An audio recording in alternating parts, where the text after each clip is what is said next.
Hello အားလုံးပဲမင်္ဂလာပါရှင် Guidance အငယ် page ကနေပြီးတော့ပြန်လည်ကြိုဆိုပါရနော်အဲ့တော့အခု reading အသစ်ဖတ်ပေးမယ်ခေါင်းစဉ်လေးရဘယ်လိုခေါင်းစဉ်လေးနဲ့ဖတ်ပေးမလဲဆိုလို့ရှိရင်ကိုကတိကဝတ်တွေပေးသွားတဲ့သူကိုကလည်းဒီတစ်ကွက်တစ်ဖက်သူကိုမျှော်လင့်နေတယ်ဒါပေမဲ့အဲ့ဒီသူက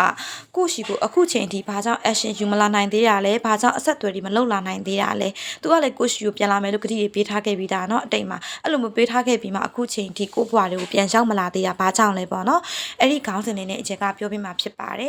်အဲ့တော့တစ်ဖက်သူတွေရဲ့စိတ် energy ပေါ့နော်အဲ့ဒါလေးကိုအကျဉ်းမှာကြည့်လိုက်တဲ့အခါမှာဘယ်လိုမျိုးအခြေအနေမျိုးတွေ့ရလဲဆိုလို့ရှိရင်သူ့အနေနဲ့သူ့ရင်ထဲမှာရှိတဲ့ချစ်ချင်းမြတ်တာကိုဖော်ပြဖို့ခက်ခဲနေတဲ့အချက်တစ်ချက်ကိုအရင်ဆုံးတွေ့ရတယ်ပြီးတော့နောက်ဘာတွေ့သေးလဲဆိုလို့ရှိရင်ပေါ့နော်သူကအခုချိန်မှာအရန်စံပွင့်နေတဲ့သူ့ဘဝမှာကိုရှိကိုလာမယ်လို့ကြံလိုက်တိုင်းမှာသူ့ဘေးနားမှာကိုမဟုတ်တဲ့တခြားသူတွေသူ့ဘဝထဲမှာဝိုင်းလည်နေတယ်အဲ့ဒီတစ်ချက်ကိုလည်းအကျဉ်းမှာမြင်ရတယ်အဲ့တော့ပြောရမယ်ဆိုသူ့အနေနဲ့ရွေးချယ်မှုတွေလုပ်နေတာပေါ့နော်ကိုရှိကိုပြန်လာမယ်လို့ကတိတွေကလည်းပေးထားပြီးပြီဒါပေမဲ့သူ့နားမှာဝိုင်းလည်နေတဲ့သူတွေကကိုထပ်ပို့ပြီးတော့သူ့ကိုဘယ်လိုပျော်ရွှင်မှုတွေပေးနိုင်မလဲဆိုတာကိုလည်းဒီအုံနောက်နဲ့သူကရှင်ပြီးရွေးချယ်နေတယ်အဲ့လိုပုံစံမျိုးတွေကိုအကျဉ်းမှာတွေ့တယ်ကွာဒီကရှင်ပြီးရွေးချယ်နေဆိုတော့မှားတဲ့သူတွေလည်းပါမယ်နော်မှန်တဲ့သူတွေလည်းပါမယ်သူ့ပေါ်မှာတကယ်မြတ်တာစစ်ထားနိုင်တဲ့သူတွေလည်းပါမယ်မထားနိုင်တဲ့သူတွေလည်းပါမယ်ပေါ့နော်ဒါပေမဲ့သူ့အနေနဲ့ကတယောက်ဆိုတယောက်ပဲကွက်ပြသူ့စိတ်ထဲမှာမရွေးချယ်နိုင်သေးတာနော်ကောင်းတဲ့သူတွေအများကြီးသူ့ပေါ်မှာထပ်တွေ့နိုင်သေးတယ်သူကယုံကြည်မျှော်လင့်ချက်တွေနဲ့အဲ့ဒီသူတွေကိုလည်းသူကစောင့်နေသေးတယ်ဆိုတဲ့ပုံစံမျိုးတွေတွေ့ရပါတယ်ပြောရမယ်ဆိုလို့ရှိရင်တော့ဂျားလူဂျားစကားအဲ့လိုမျိုးသူတွေကြားထဲမှာလဲသူဒီအရာတွေကိုကြော်ပြီးတော့ကိုရှိမလာနိုင်သေးတဲ့ပုံစံမျိုးပေါ့နော်အဲ့ဒါမျိုးကိုတွေ့ရတယ်ဒါပေမဲ့ချစ်ချင်းမြတ်တာမရှိဘူးလားဆိုတော့ကိုယ့်ဘက်မှာချစ်ချင်းမြတ်တာမရှိတာတော့မဟုတ်ဘူးရှိတယ်အဲ့ဒီရှိတဲ့ချစ်ချင်းမြတ်တာတစ်ခုလေးကို highlight လုပ်ပြီးတော့ကိုရှိမလာနိုင်သေးတာပေါ့နော်အဲ့လိုပုံစံမျိုးလေးကိုဒီမှာတစ်ချက်တွေ့ရပါတယ်ပြီးတော့နောက်တစ်ချက်ကကြတော့ပေါ့နော်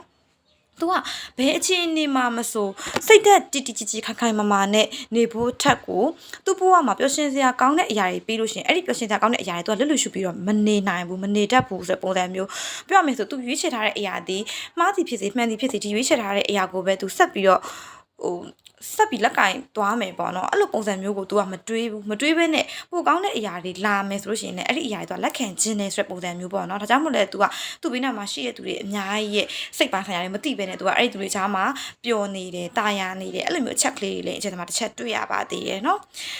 နောက်တစ်ခုကဘာတွေ့လဲဆိုတော့ကိုနဲ့ပတ်သက်ပြီးတော့အခြေအနေတစ်ခုကပြတ်တောက်သွားပြီးသားအခြေအနေတစ်ခုကို तू ပြန်စတင်ထားရတာမျိုးဖြစ်တဲ့အတွက်ကြောင့်မလို့ပေါ့နော်ပြတ်ပြီးသား relationship ပြတ်ပြီးသားဆက်ဆံရေးတစ်ခုကိုပြန်ပြီးတော့အစ်စ်ကပြန်စတင်ရမှာလေသူ့အတွက်တော်တော်လေးဝင်လေးနေဆိုတော့တွေ့ရတယ်ပေါ့နော်အရင်လိုပြန်ပြီးဆက်ဆံရေးမှာဖြစ်ပါတော့မလားအရင်လိုပြန်ပြီးယုံကြည်မှုတွေမှာရှိပါတော့မလားဝေးလက်စနဲ့ဝေးနေလိုက်တာပဲကောင်းပါတယ်ဆိုတဲ့စိတ်မျိုးတွေပေါ့နော်ဒါတွေကကိုယ်နှလုံးသားရဲ့စကားကိုနားမထောင်နိုင်တော့ရည်ညွှန်းနေနော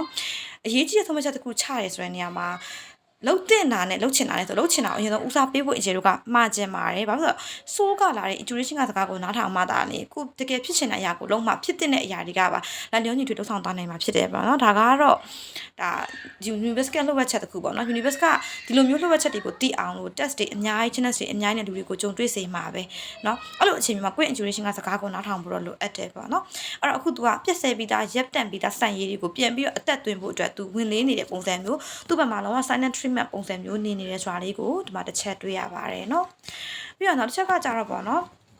်သူ့အနေနဲ့ရပေါ့နော်ကံကောင်းခြင်းနေပေါ့နော်ကိုနဲ့ပတ်သက်ပြီးကံကောင်းခြင်းနေအနာဂတ်မှာဆက်ပြီးရှိမယ်လို့ तू မယုံကြည်ရဘူးဖြစ်နေရပေါ့အဲ့ဒါကဘာလို့ဆိုလို့လဲဆိုလို့ရှိရင် तू အရင်တော့ကိုနဲ့ပတ်သက်ပြီးတော့နော်ဘယ်လိုခေါ်မလဲကိုစိတ်ချမ်းသာအောင်မထားခဲ့တဲ့အချိန်ခါမျိုးလေးတွေရှိမယ်သူ့ရဲ့အမှားတွေရှိကောင်းရှိမယ်နော်အဲ့ဒီအမှားတွေကိုအမှန်ပြန်ပြင်ပြီးတော့လာနေဖို့ဆိုတာကသူ့ဘက်မှာရှိတဲ့ ego တွေအတ္တတွေအကုန်လုံးကိုစွန့်ခွာပြီးမှ तू ကကိုရှိလာမှာဖြစ်တဲ့ကြောင့်မလို့အဲ့ဒီအရာကြီးကို तू ချက်ချင်းလွှတ်မချနိုင်သေးဘူးသူ့မှာရှိတဲ့ ego ပေါ့နော်ချက်ချင်းလွှတ်မချနိုင်သေးတဲ့ပုံစံမျိုးကိုတွေ့ရတယ်ပြီးတော့နောက်တစ်ချိန်သူ့ကို commitထပ်ပြီးတော့ cycle ထပ်ပြီးတင်မှာသူကြောက်တယ်ပေါ့နော်ဝစ်ကျွေးတွေဆက်ပြီးတော့သူ့ပေါ်မှာပြန်တင်မှာသူကပြန်ပြီးဝစ်ကျွေးတွေပြန်ဆက်ရမှာကိုအဲ့လိုမျိုးအရာတွေသူအရန်ကြောက်တယ်ကြောက်ပြီးတော့ကိုရှိမလာနိုင်သေးဘူးဂတိကုဝတ်တွေကိုသူပြောထားတဲ့အတိုင်း action ပေါ့နော်လိုက်ပြီးမလုပ်နိုင်သေးတဲ့ပုံစံမျိုးလေးကိုတွေ့ရပါတယ်သူ့စိတ်ထဲမှာစဉ်းစားနေတဲ့အရာလေးတွေကကြတော့ပေါ့နော်သူအခုချိန်မှာကိုနဲ့ပတ်သက်ပြီးတော့ညာထားတဲ့အရာလေးတွေရှိရဆိုရှင်အဲ့ဒီအရာလေးတွေသူစိတ်မကောင်းဖြစ်တယ်ဝမ်းနေမိရဆိုတော့မှန်တယ်ဒါပေမဲ့အဲ့ဒီအရာတွေကိုသူကပေါ့နော်စိတ်ထဲမှာရှိတဲ့အရာအတိုင်းပြောပြီးတော့တောင်းပန်ဖို့ကြတော့လေသူ့ရဲ့ ego ကိုမချနိုင်ဘူးဆိုတဲ့ပုံစံမျိုးတွေ့တယ်စိတ်ထဲမှာကြတော့လေကိုရှိကိုပြန်လာခြင်းနဲ့စိတ်တော့ရှိတယ်တငယ်ချင်းထန်လဲပို့ခြင်းနဲ့ဒါပေမဲ့အဲ့လိုမျိုးအစိတ်ကူးအတွေးတွေဖြစ်လာတိုင်းအလုပ်တွေကိုပဲစူးစမ်းပြီးတော့လုပ်နေမိတယ်သူ့ဘေးနားမှာရှိတဲ့သူ့ပုံဝင်ခြင်းမှာရှိနေတဲ့သူတွေကိုပဲသူက အဆင်ပြောင်းစူးစမ်းပေးနေချင်တော့ကိုရှိကိုနောက်ပြန်လှည့်ဖို့ကိုကြာနည်းနည်းလေးဝင်လေးနေတယ်ဆိုတော့ပုံစံမျိုးလေးကိုတွေ့ရပါတယ်အဲ့တော့ဒီလိုအခြေအနေကဘယ်လိုသူမျိုးတွေမှာကြုံတက်လဲဆိုလို့ရှိရင် healing တခြားမလုပ်ထားတဲ့သူ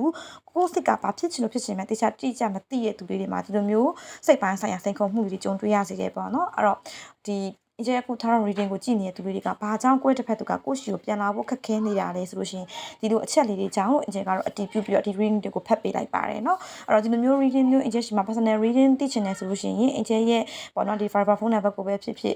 page က CV ကိုပဲဖြစ်ဖြစ်လာပြီးတော့မေးလို့ရပါတယ်ကျေးဇူးအများကြီးတင်ပါတယ်เนาะ